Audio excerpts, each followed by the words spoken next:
Selamat pagi untuk anak-anak ibu sekalian. Hari ini kita akan belajar PKN. Nah, sebelum kita memulai pelajaran kita pada pagi hari ini, alangkah baiknya kita awali dengan doa. Berdoa dimulai.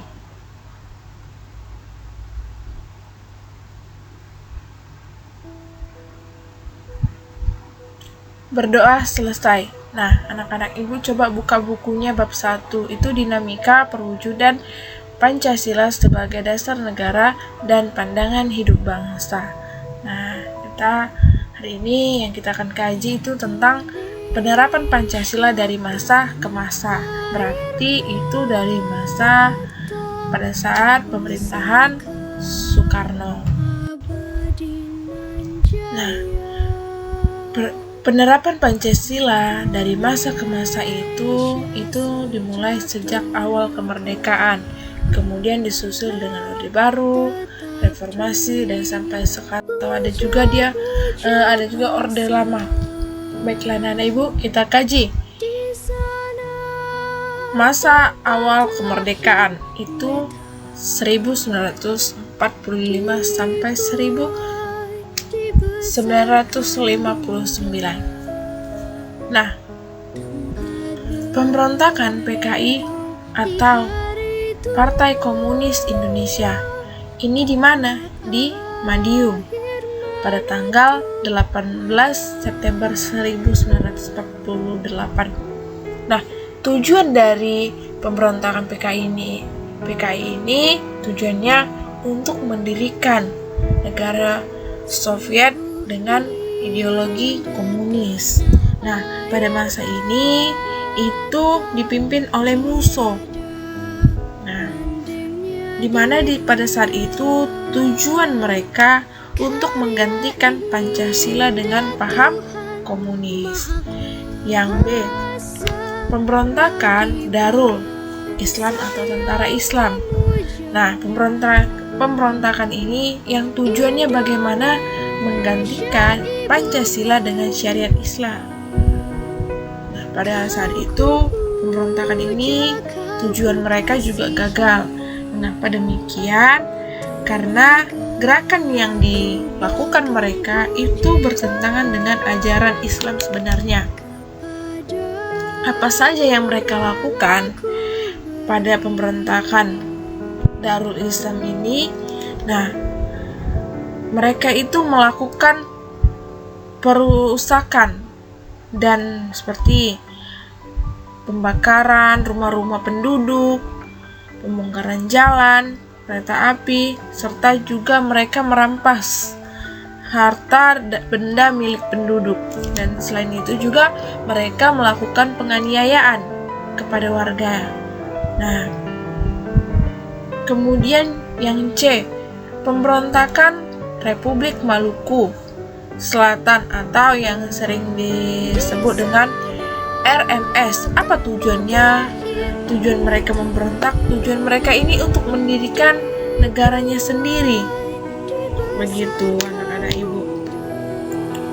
Di sini paham? Nah, gerakan yang dibuat mereka itu gerakan separatis yang dipimpin oleh Christian Robert. Nah, maksud dari gerakan separatis ini itu gerakan yang untuk mendapatkan kedaulatan dari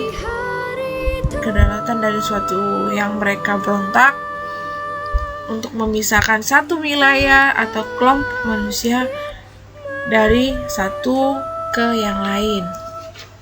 Nah, kemudian ada PRRI atau Pemerintah Revolusioner Republik Indonesia atau Perjuangan Rakyat Semesta yang dikenal atau Permesta. Nah, sebagai bentuk gerakan, mereka ini membuat protes ke negara pusat. Begitu anak-anak ibu. Nah, sampai di sini paham? Nah, anak-anak ibu ada lagi namanya APRA. APRA ini adalah Angkatan Perang Ratu adil. Oke.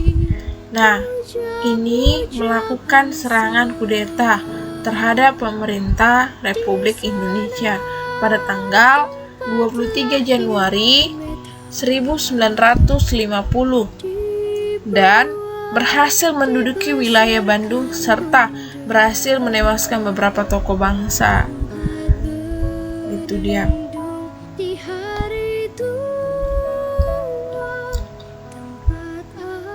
Pada APRA ini yang dipimpin oleh Kapten KNIL atau Raymond Westerling. Nah, Westerling ini yang bersekongkol dengan Sultan Hamid II, yang tujuan mereka untuk mempertahankan negara federasi yang dibentuk Belanda untuk melawan NKRI yang pada saat itu dipimpin Soekarno dan Hatta. Kemudian ada perubahan bentuk negara dari Republik Indonesia Serikat menjadi Negara Kesatuan Indonesia. Nah, sedangkan konstitusinya yang berlaku itu Undang-Undang Dasar sementara tahun 1905. Kemudian masuk kepada Orde Lama. Orde Lama ini dari 1959 sampai 1966. Nah, penerapan Pancasila pada Orde Lama ini terjadi dari kurun waktu tadi ya, dari 1959 hingga 1966. Ya, ini demokrasinya berbentuk demokrasi terpimpin.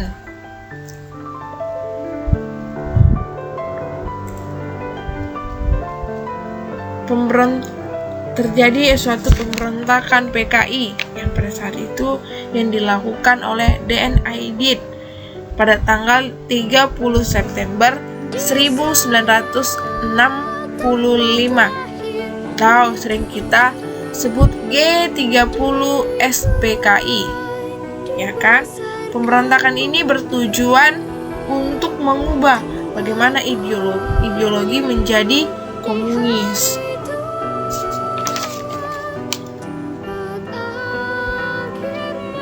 Paham sampai di sini anak-anak ibu? Nah, masuklah dia pada masa Orde Baru. Mungkin masa Orde Baru ini anak-anak ibu pasti sudah tahu pada masa pemerintahan siapa, yaitu pada masa pemerintahan Presiden Soeharto.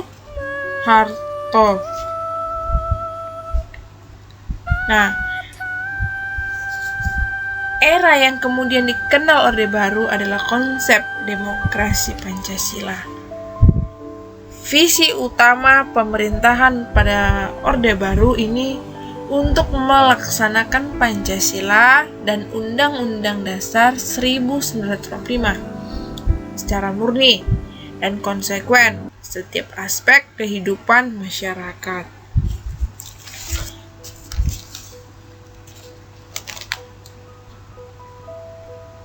Nah, sedikit kita berbicara soal era demokrasi terpimpin.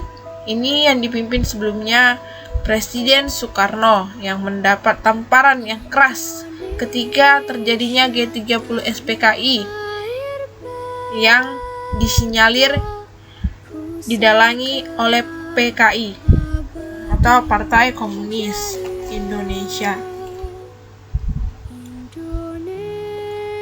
Nah, apa visinya? Visi pada masa Orde Baru. Visi yang terjadi pada masa Orde Baru ialah memberikan secercah harapan bagi rakyat Indonesia, terutama yang berkaitan dengan perubahan-perubahan politik. Paham? Nah, Presiden Soeharto sebagai tokoh utama ya pada masa Orde Baru yang dipandang rakyat pada saat itu sebagai seorang yang mampu mengeluarkan bangsa Indonesia dari keterpurukan. Nah, Masuk kita kepada masa reformasi. Sini udah tahu ya. Nah, siapa saja presidennya? Ya, untuk anak-anak ibu mungkin sudah kenal. Nah, kita berbicara soal Pancasilanya. Pada masa reformasi ini, penerapan Pancasila sebagai dasar negara terus menghadapi seperti banyaknya tantangan-tantangan yang ada. Nah, contoh kecilnya, pada reformasi ini menurunnya rasa persatuan dan kesatuan di antara sesama warga. Ya, terjadi beberapa konflik seperti tawuran antar pelajar serta tindak kekerasan yang dijadikan sebagai alat ukur untuk menyelesaikan permasalahan yang ada pada masa reformasi ini. Nah, peristiwa inilah yang akan menimbulkan antar warga itu menjadi konflik dalam suatu kehidupan masyarakat. Yang katanya dulu wawasan kebangsaan yang dilandasi oleh nilai-nilai Pancasila lebih itu mengutamakan kerukunan. Namun pada masa reformasi telah berkurang dari masyarakat Indonesia. Paham untuk anak-anak ibu? Nah, cita-cita bangsa dan negara Indonesia dalam perwujudan masyarakat Indonesia yang adil dan makmur berdasarkan Pancasila serta Undang-Undang Dasar Negara Republik Indonesia. Jadi anak-anak ibu, kedudukan Pancasila sebagai dasar negara dan pandangan hidup bangsa telah melalui berbagai pengalaman sejarah, yaitu seperti pada awal kemerdekaan. Ya, tujuan akhirnya mengubah Pancasila sebagai dasar negara. Jadi, dasar negara kita ialah Pancasila. Paham sampai di sini untuk anak-anak ibu? Baik, sekian materi kita untuk pada hari ini. Tugasnya membuat catatan. Bisa ya untuk anak-anak ibu sekalian membuat catatan di buku catatannya mengenai video tersebut. Terima kasih. Dan selamat pagi untuk anak-anak ibu. Jangan lupa dicatat.